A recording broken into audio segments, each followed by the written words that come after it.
আজি তামুলপুর জেলা Kamtapur state demand কাউন্সিলের অন্তর্গত নাগরিজুলি ব্লকের অধীনত ১ নং কাউলি অঞ্চল কাউন্সিল গঠন আর নাগরিজুলি ব্লক কাউন্সিল খান পুনর্গঠন করার বাদে জ্ঞানদেব সিংহর গড়েয়াগিরিত ১ নং কাউলিত এখান সাধারণ সভা অনুষ্ঠিত হয়। উক্ত সভাতে অবিনাশ বর্মনক গড়েয়া আরও নির্মল বিশ্বাসক মারিয়া হিসাবে নিয়া কামতাপুর স্টেট ডিমান্ড কাউন্সিলের পূর্ণাঙ্গ ১৮ জনিয়া ১ নং কাউলি অঞ্চল কাউন্সিল খান গঠন করা হয়। লগতে গোবিন্দ বিশ্বাসক গড়েয়া আরও চক্রজিৎ লস্করক মারিয়া হিসাবে নিয়া পূর্ণাঙ্গ ১৮ জনিয়া নাগরিজুলি ব্লক কাউন্সিল খান পুনর্গঠন করা হয়। ধন্যবাদ।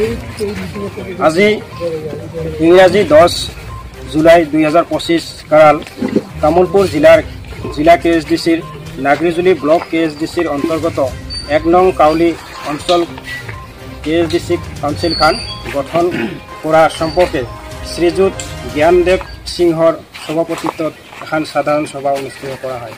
আজির এই সাধারণ সভাত নাগরিজুলি ব্লক কেএসডিসির অন্তর্গত ১ নং কাউলি অঞ্চল কাউন্সিল খান শ্রী নির্মল বিশ্বাসক অবিনাশ বর্মন সভাপতি আর নির্মল বিশ্বাসক সম্পাদক হিসাবে নিয়া মুঠ 18 জনিয়া ১ নং কাউলি অঞ্চল কেএসডিসি কাউন্সিল খান গঠন করা হয়।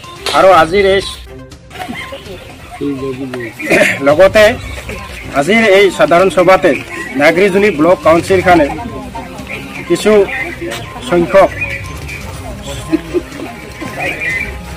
কেএসডিসির বিষয়ববীয়াগিলা নিষ্ক্রিয় হয়ে আছিল। তো আজির সভার জড়িয়তে নাগরিজুলি ব্লক কাউন্সিল খান রিফর্ম করে নেওয়া হয়। তো গোবিন্দ বিশ্বাসক প্রেসিডেন্ট হিসাবে নিয়া